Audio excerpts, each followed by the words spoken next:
WWCR Arizona, and welcome to the June 30th edition of Ham Radio and More. I'm your host, Len Winkler, KB7LPW, and we're sponsored today by Wallpaper World, Antennas West, Ken Nichols of Linda Brock Automotive, and Showtronics.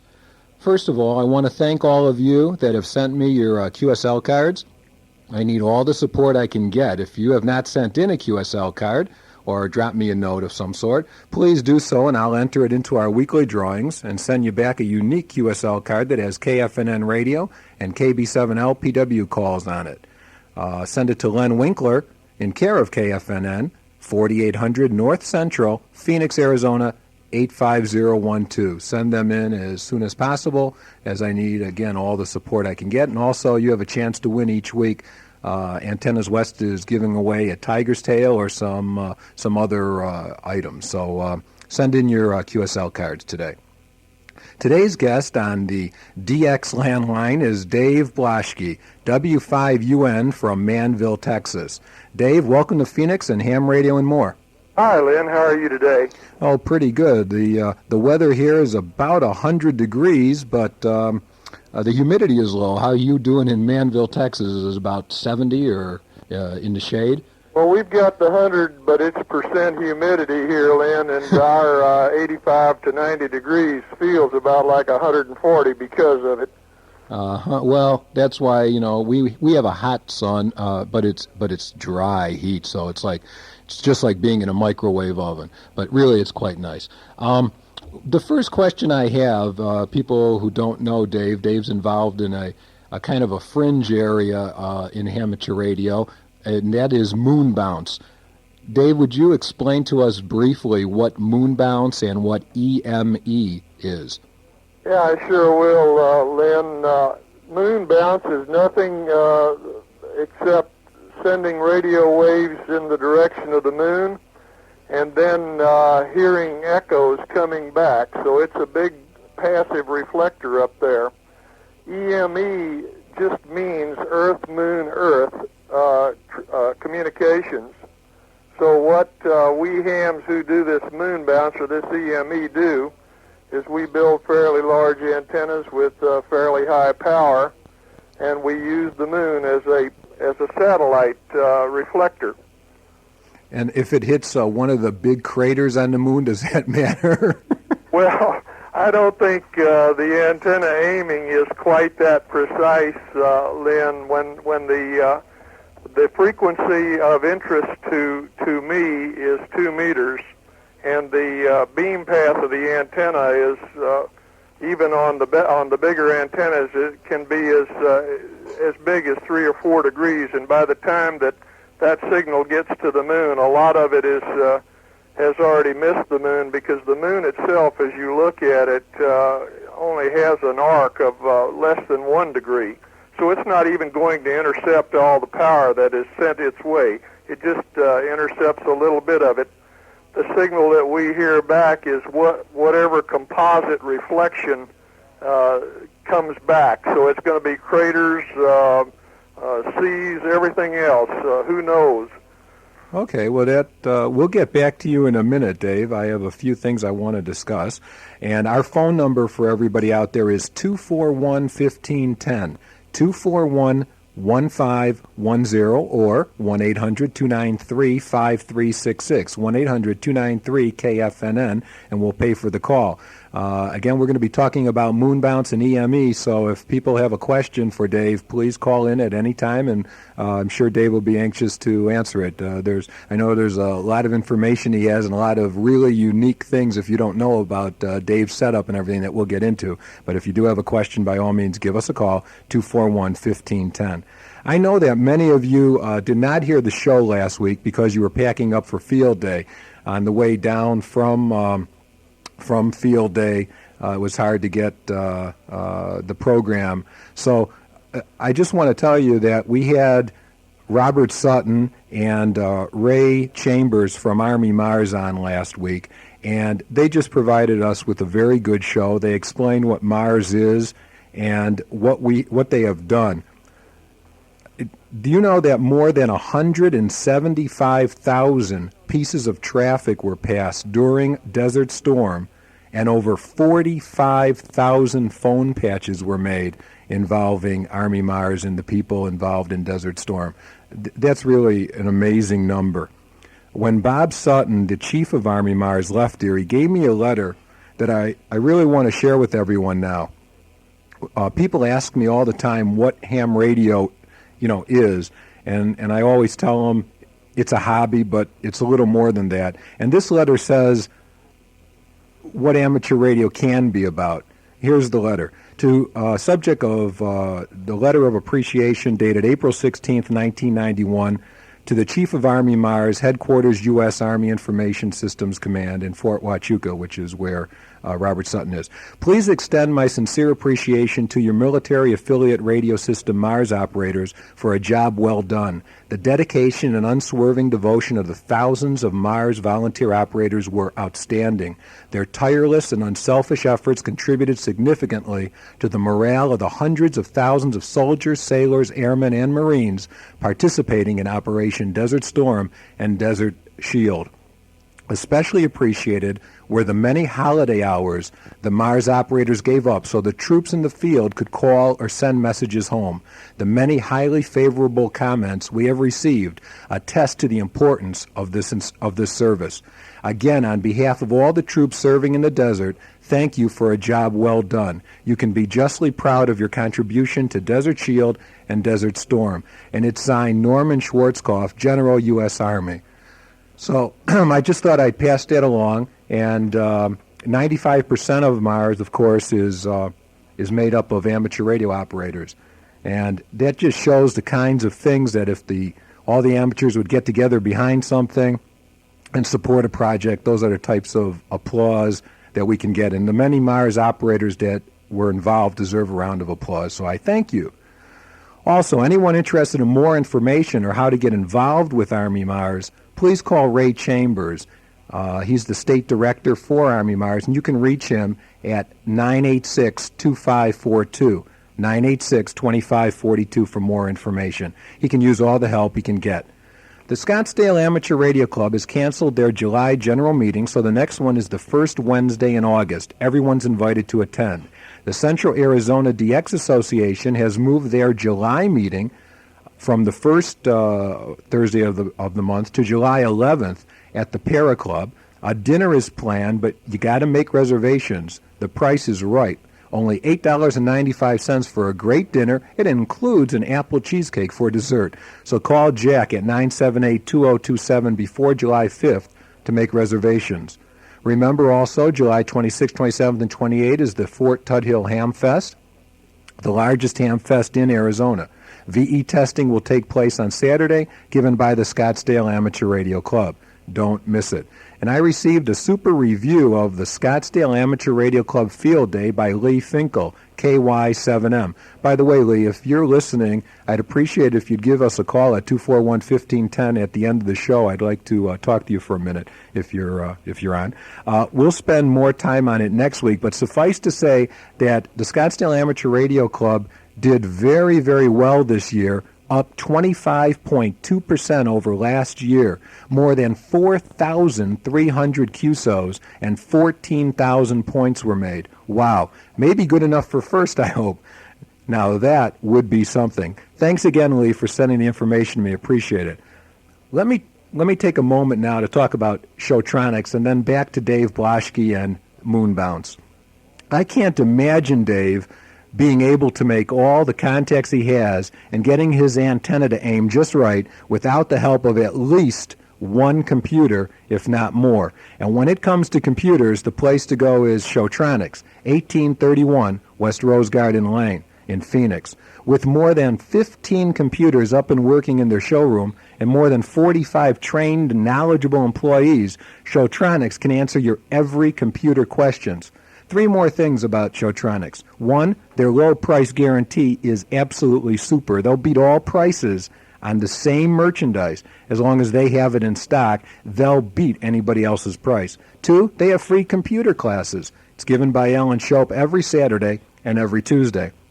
And 3, you can get a free box of diskettes. That's right, a free box of diskettes just for stopping in and mentioning ham radio and more at their store.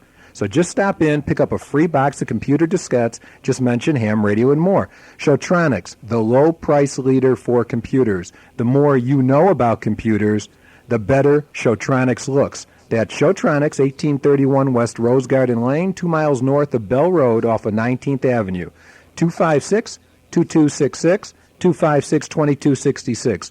Go there today.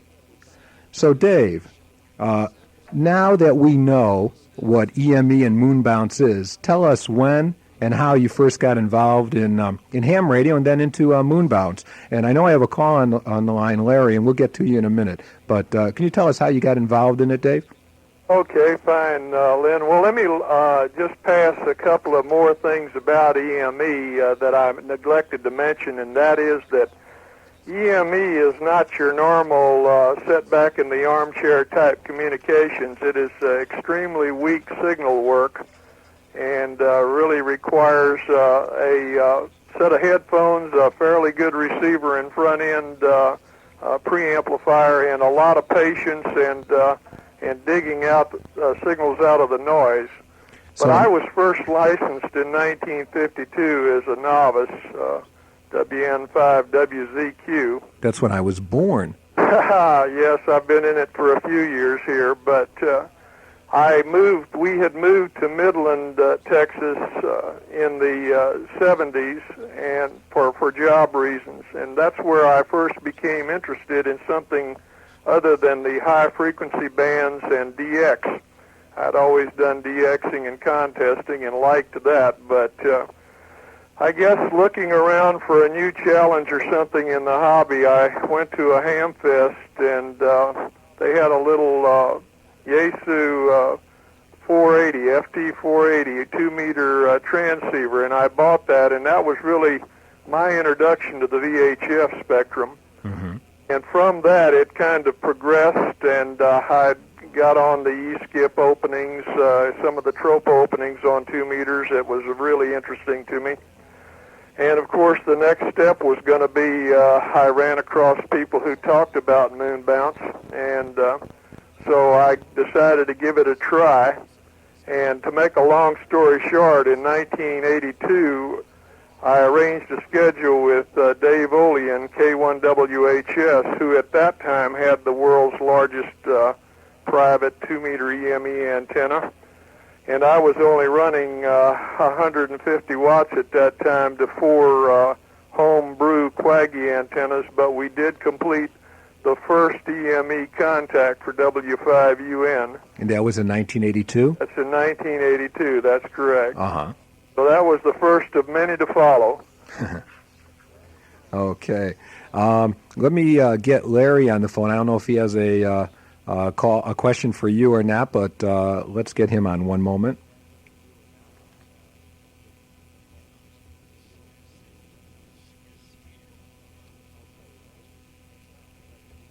Oh, okay, Larry? Yeah. WB7CRK, welcome to Ham Radio More. How you doing? Oh, pretty good. Missed the last couple of shows here. It's the first time I've had a chance to get tuned in here. Last week we didn't have a radio in the truck on the way down from from Fort Peaks Mountain where we had our field day. How did field day go for the Superstition Amateur Radio Club? Oh, we had a lot of fun. It was a simple blast, really. Mm-hmm. We had 3 computers going up there. All 3 computers at the end of the time were off time, showing the wrong time. But did you make any moon bounce contacts? No, we didn't. Moon bounce contacts. We didn't try anything like that. We have a moon bounce array out in the vicinity of our repeater here, about a mile north of our repeater. There's a great big moon bounce array. Have you ever contacted W5UN on it? No, I haven't been over to the ham's house that has the moon bounce array. Okay. Well, what did you want to? Well, I wanted mainly to pass along that we'll have our club breakfast, the Superstition Amateur Radio Club breakfast on the over at Cobb's Restaurant this Saturday.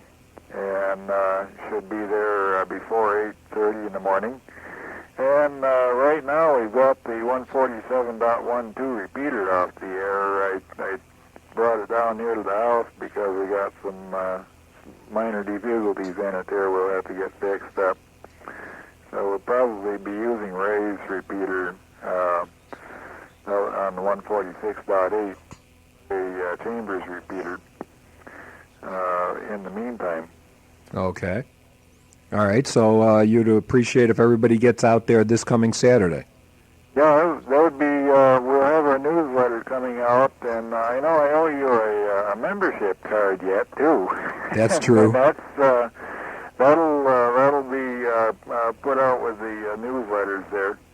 Okay, well, no problem. I encourage everybody to go, and the food's good there.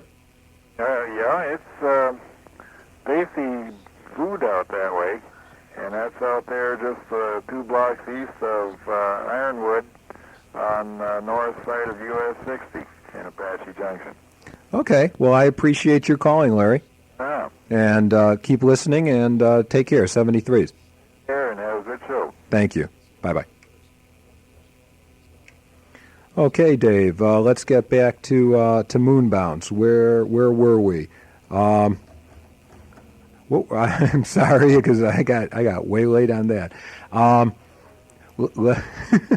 Okay, we were. I had given you the background here of the first W5UN contact, and we've been doing this for about 10 years now. Where this takes place, where my main effort on 2 is on 2 meters, on the low end of 2 meters, and W5UN has been heard by a lot of stations throughout the world. You can hear me on CW, and that would be when the moon is rising in your city, because it will already have been up here since it's coming up from the east. And you will hear me, I generally park down on 144.008, plus or minus a few hundred hertz. Mm-hmm. And that's Calling CQ a lot of the time, and it's always going to be CW, which is the predominant mode on EME, Len. Don't use sideband much. Well, I do make a few. Now, usually some of the guys with bigger antennas are particularly the people in Europe who are into this, and there are about, I'd say there are about 400 or 500 stations who are somewhat active, some more than others. A lot of times they'll come by on CW when signals are really loud and and conditions are good, and they'll say SSB, so that's the cue, and I'll say, okay, go to 150, because we can't work sideband, of course, here on 2 meters below 144/100, so we'll QSY up to 150, and probably 90% of the time, if I heard their SSB on CW, we will complete a signal report exchange on sideband. So that's the way that happens, but normally I don't spend much time up on sideband calling CQ. Okay.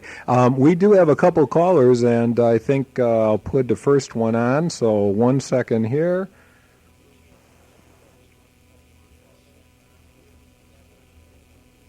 Okay, Tom, WB7TZD in Mesa, welcome to Ham Radio and More.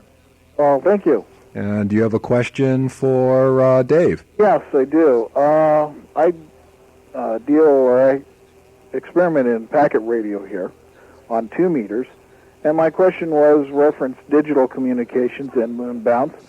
Is there any trends moving that direction, and or is the quality of the signal level not to where reliable packet could be established on a regular basis?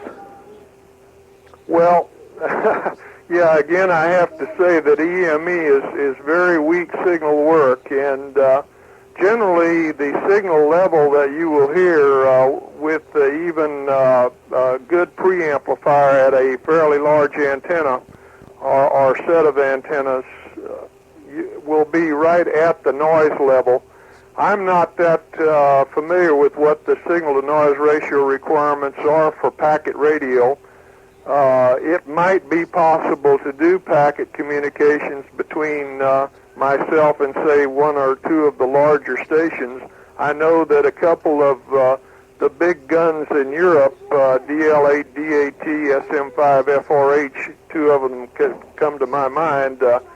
One of those, and I can't remember who it was, suggested that we try some of that, but I have not put in the equipment yet. So that's still some ground that remains to be broken. Dave, so there has never been, to your knowledge, a packet EME communication, QSO? There's never been one, to my knowledge, on 2-meter EME. That's as far as I'll go with that. So somebody out there could make history. Yeah, and I've been involved in a lot of history of firsts on 2-meter EME, but that hasn't been one of them. So maybe that's something we can kind of do here a little later. You have any other questions, Tom? That's pretty interesting, actually, packet. I just had the thought I'd call in, and I live in a mobile park, so I have no real estate for antennas. So perhaps someday when I get my own real estate, I can get into 2 moon bounce, but not in the near future as I see it. Well, at the end of the show and near to the end of the show, we'll give out Dave's address and phone number where you can get a hold of him, and he'll certainly be able to give you more information, etc. And there's some newsletters and stuff that we'll talk about. So I appreciate your calling, and thank you for listening, Tom. Okay, 73. 73. Later. Bye-bye. Bye. Okay, I want to take a moment before we get to Carl on line 2. And if anybody else has a call and a question for Dave, give us a call at 241-1510 or 1-800-293-5366 if you have a call for Dave. If I've said it once, I've said it 100 times. The number to save lots and lots of money on a vehicle is 228-2336. That's 228-2336. That's the direct line to Ken Nichols, the fleet manager for Lindebrock Automotive. Ken, WA7HXZ, is your single source and all you need to know for any vehicle you can possibly want. Whether it's a new vehicle or one of his select group of over 100 used vehicles, Ken will get it for you at the lowest prices anywhere. And, there are many, many examples. Just one example. A brand new 1991 Ram 250, which is in stock at Lindebrock now, a 3/4-ton pickup truck, LE. It has all the luxury extras you'd want, air conditioning, automatic transmission, everything. And it includes the new 5.9-liter Cummins diesel, which you have to see to believe. It lists at over $23,000. If you call up Ken with no hassles, no bargaining, none of that nonsense of trying to get the best prices and all that haggling, Ken will sell it to you for $19,179 plus tax and license, which is a 20% savings right off the top. Remember, you don't have to hassle. That's the price. Other hams have saved as much as $2,000 over what they've called before their so-called best deal they could get, then went to Ken and saved up to $2,000. So whether you need a new car or you want a used car or a used truck or anything, give Ken a call. Why not call him today? That's right. He'll probably answer today. 228-2336. 228-2336. Don't forget, when you talk to Ken, you can stop by Lindebrock also, and he'll give you a free cap. And also, remember, you get 15% off parts and service just for mentioning ham radio and more. So call 228-2336. You'll be happy you did, and Ken will be happy also. Okay. Okay, Carl, AF0X. You're on the line with Ham Radio and More, and Dave Blaschke from Manville, Texas. Hey, good afternoon, Len and Dave. And, really enjoy the show. I had a question for Dave. He might make some comments on it, and I'll hang up and listen. Okay. But due to the rate at which the moon is moving, the speed and everything, I wonder how much Doppler effect comes into play when you're when you're doing EME? Did you get any frequency shift due to that, or are you generally coming down on the same frequency you're going up on? Okay, that's really not a big problem on 2 meters. I'm looking right now on the computer screen, looking what the Doppler is when the moon is to the east of me and rising. It's just like that freight train coming towards you, so the frequency is going to be a little bit higher.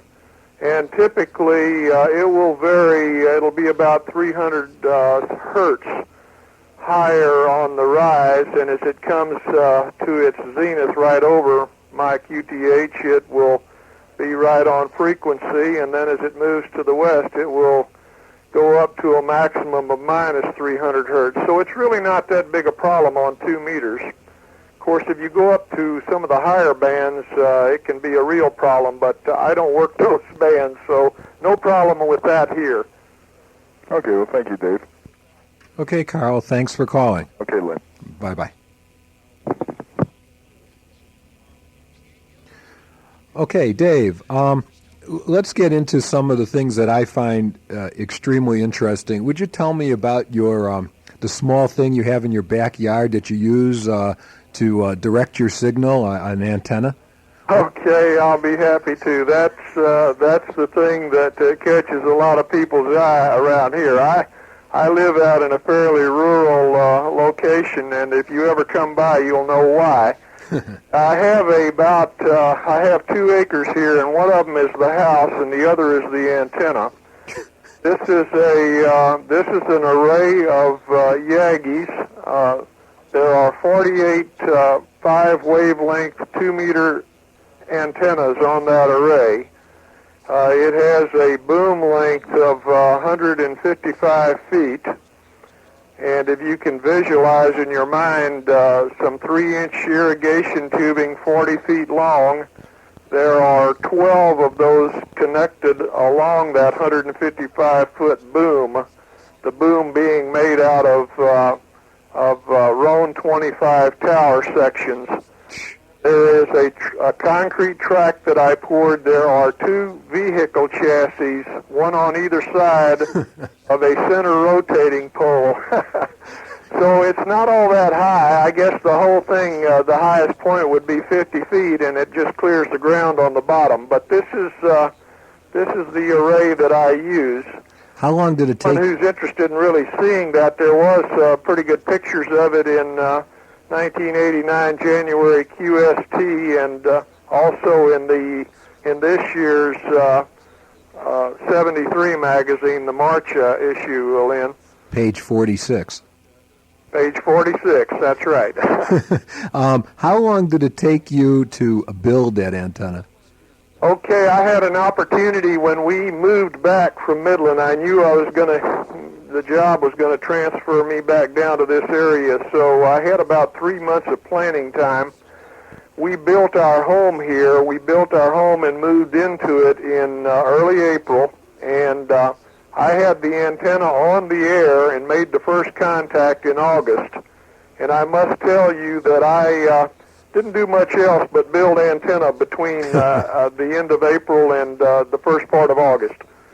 Well, I would believe that. I'm looking at the picture right now, and I mean, if someone hasn't seen that picture, you should absolutely get a copy of the March '91 issue of. I might say too, Len, that anybody who wants to take the time and effort to try to make a QSO with W5UN on 2 meter EME will get a QSL with that picture on it.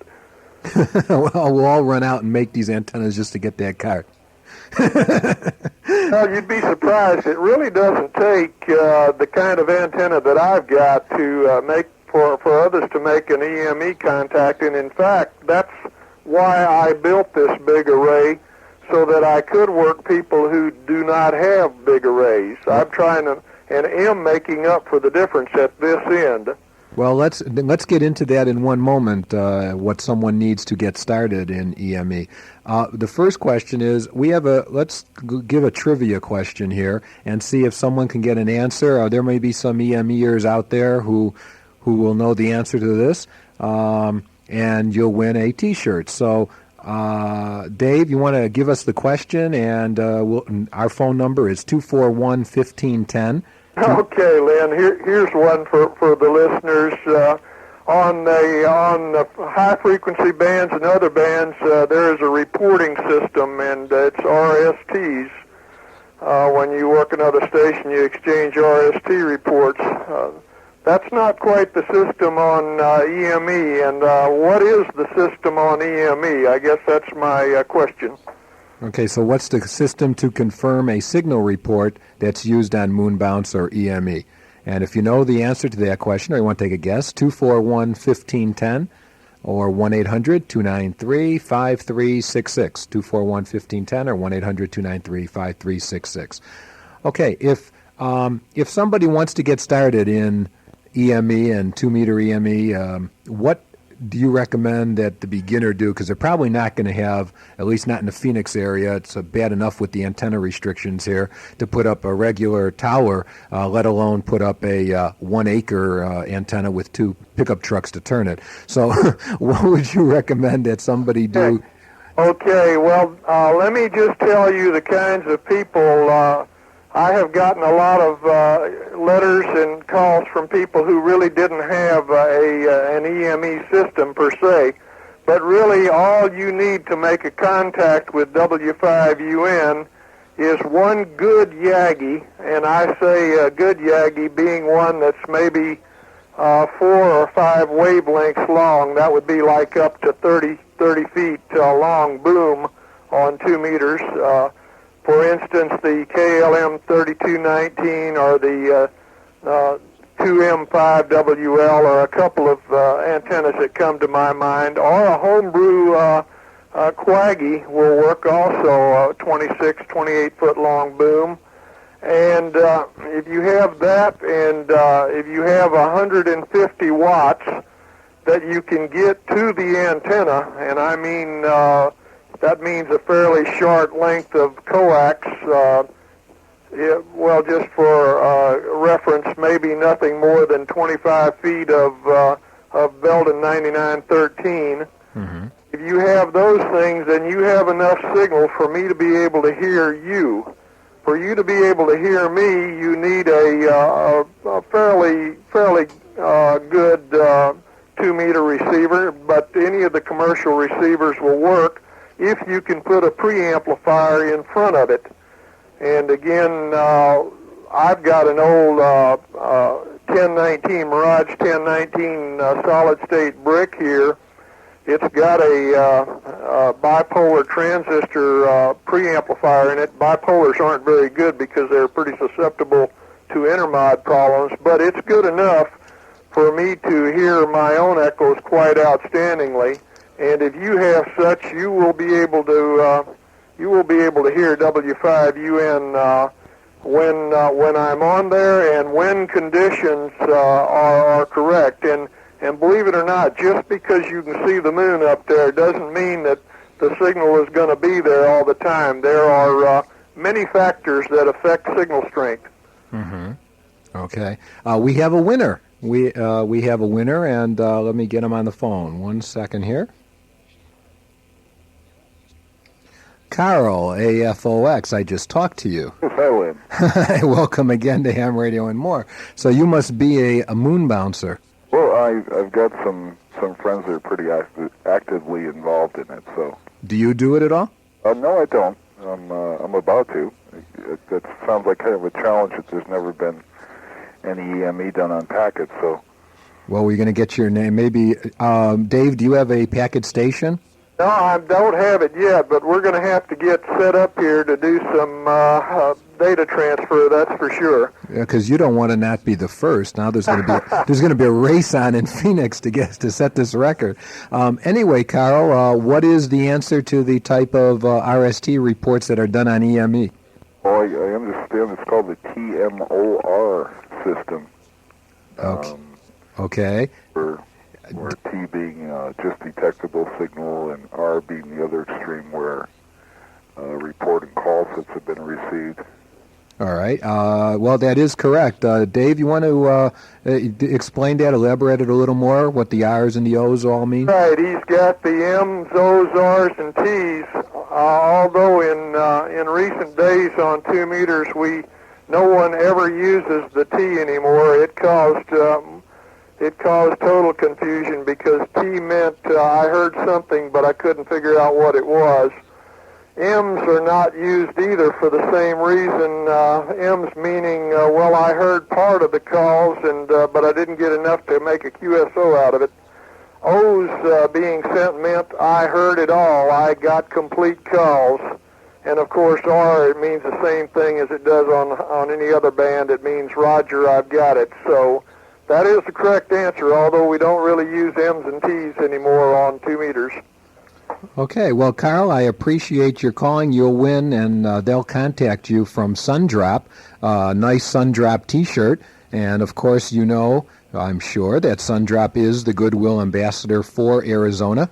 It's good news for Arizona. He's positive about Arizona, and he's wherever anything good is happening. He's a character that you can have for your charity event, or you can buy some T-shirts. It just came out with a doll, and they're coming out with a book, and there's actually Sundrop TV commercials now on Channel 10, which is kind of neat. And so Sundrop is something that Arizona can be proud of. It's kind of a neat little symbol of Arizona. And for more information about Sundrop, just give a call to 275-7450, 275-7450, and get a T-shirt or a cap or some license plates or something.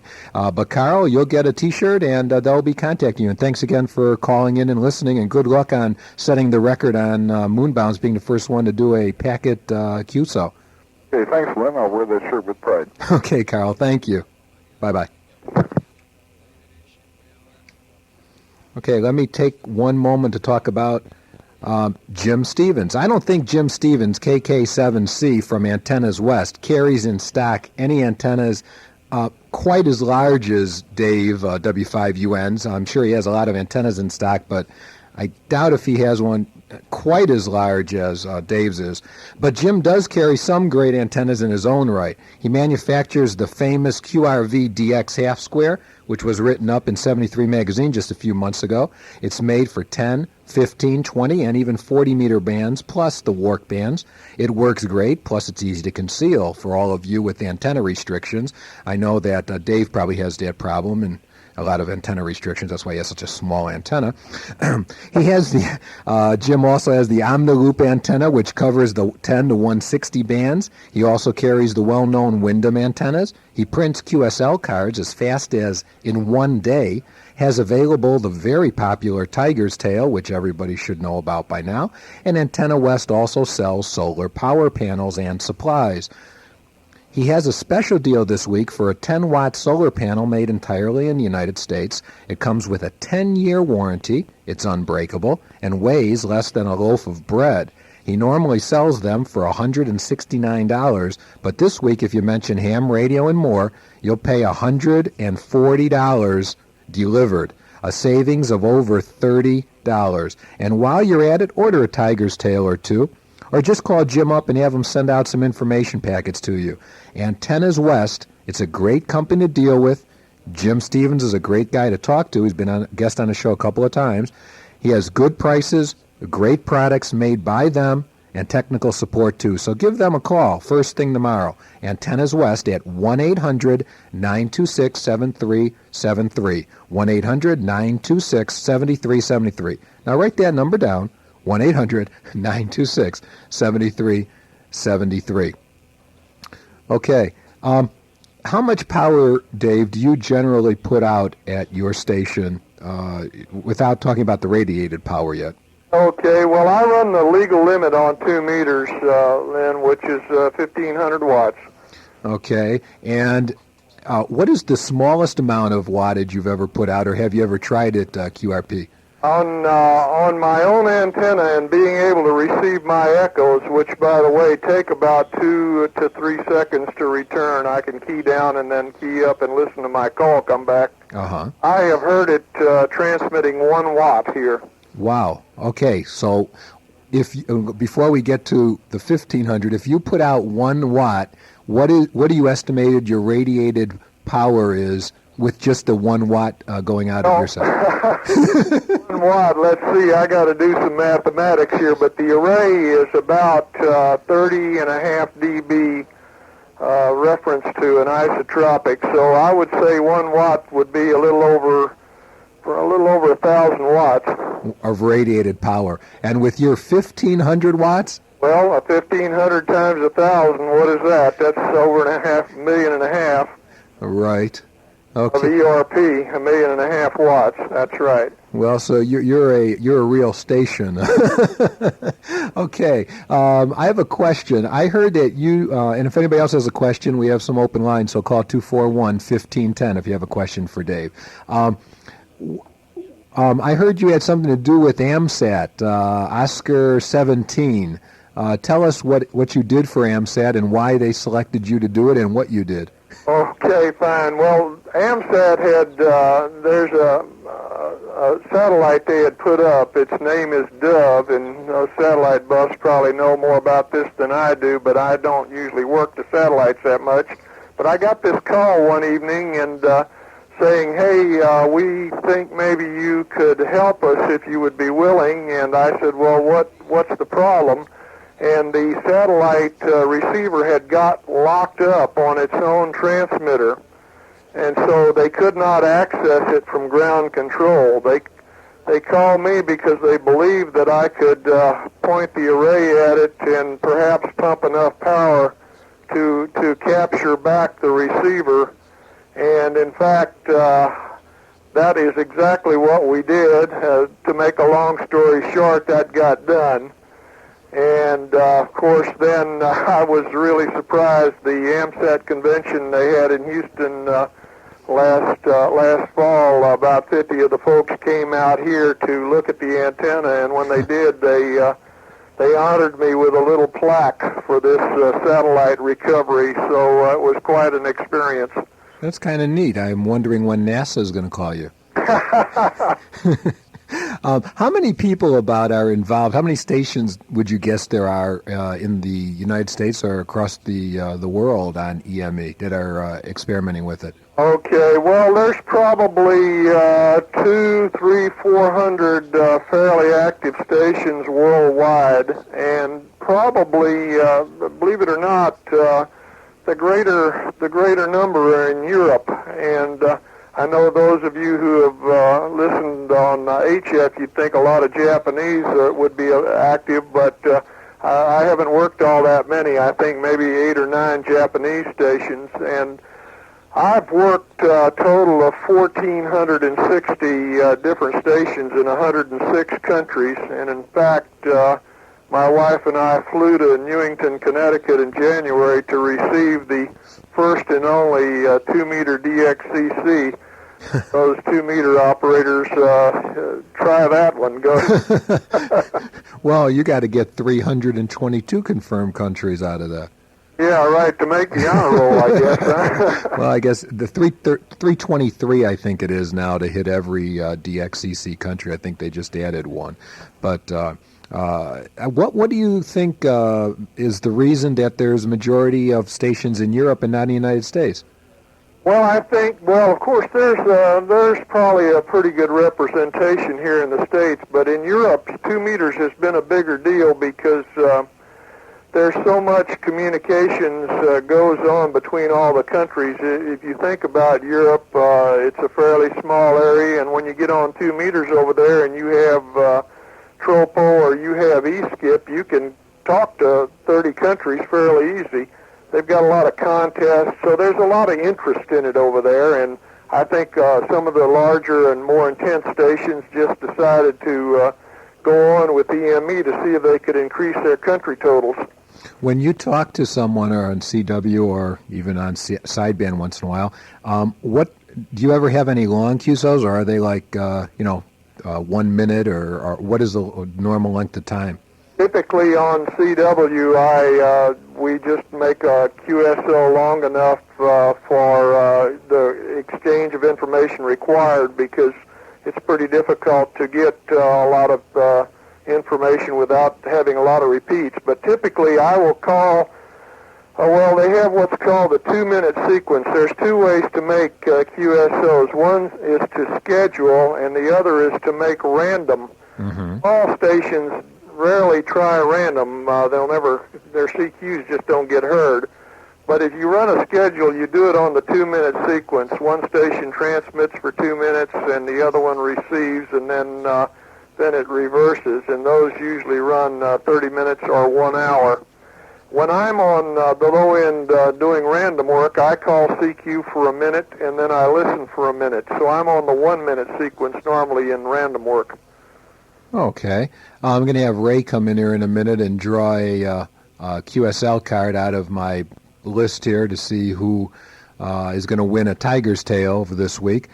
Before I get to that, I want to tell you about, have you looked around your shack recently? In what shape are the window coverings? Do you need a nice background for all your QSL cards on the wall, or you just have them on those white, dirty white walls? Do you spend so much time in the shack that you forgot about the walls and windows and the rest of the house? Well, tomorrow, get out of the shack and go to the Wallpaper World.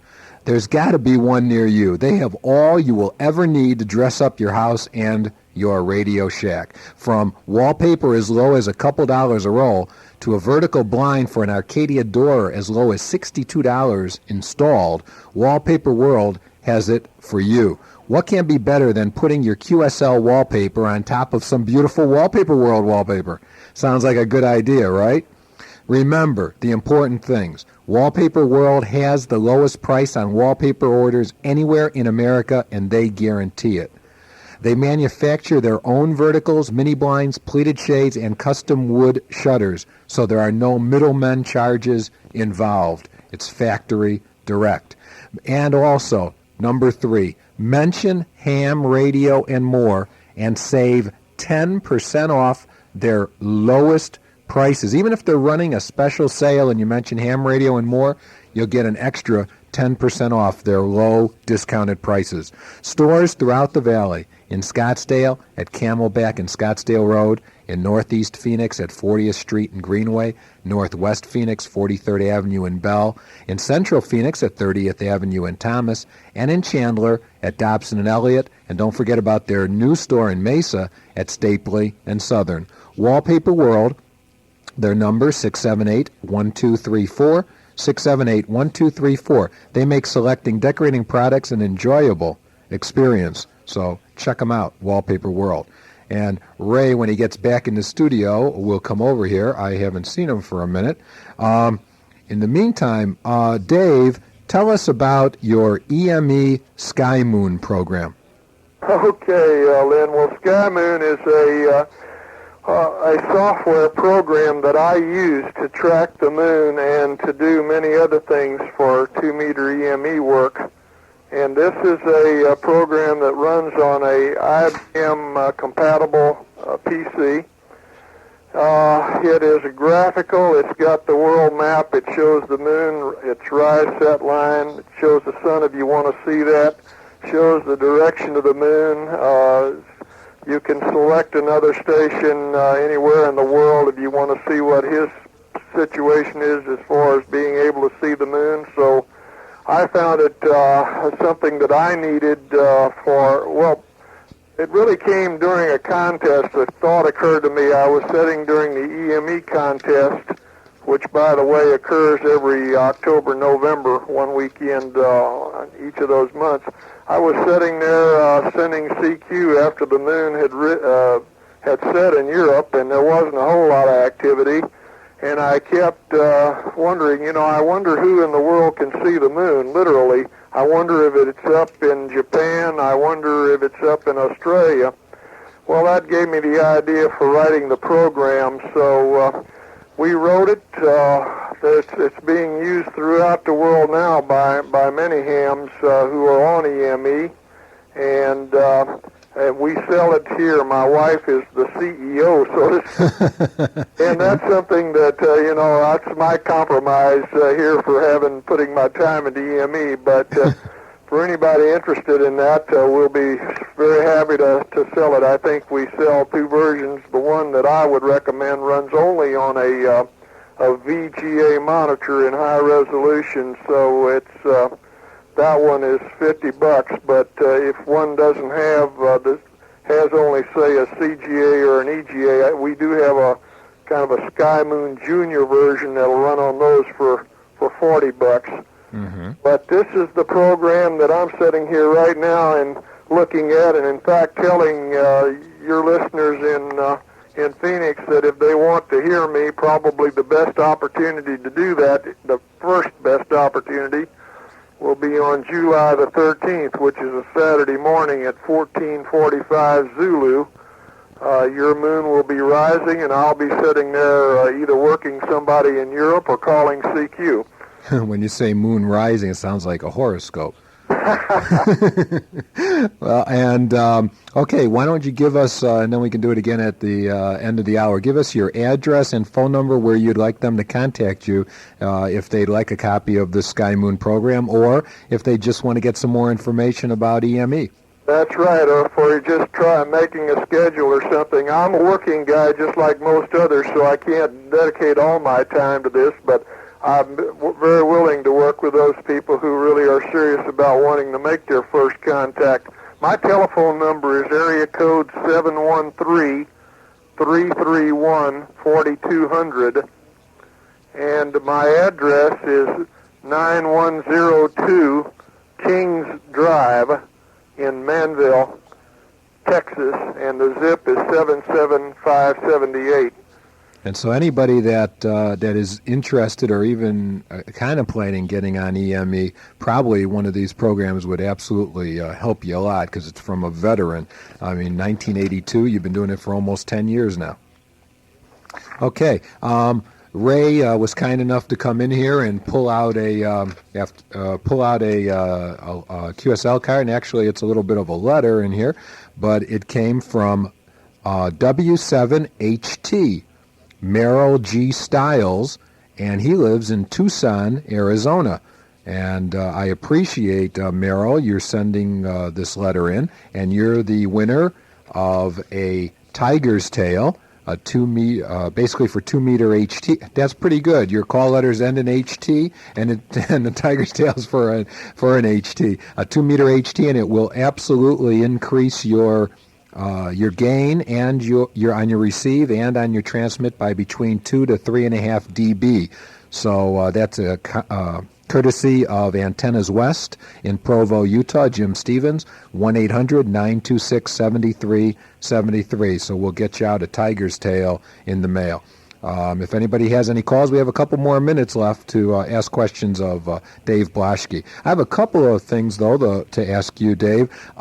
Is there a newsletter or an organization where people can get information? Do you have a net or anything about on EME?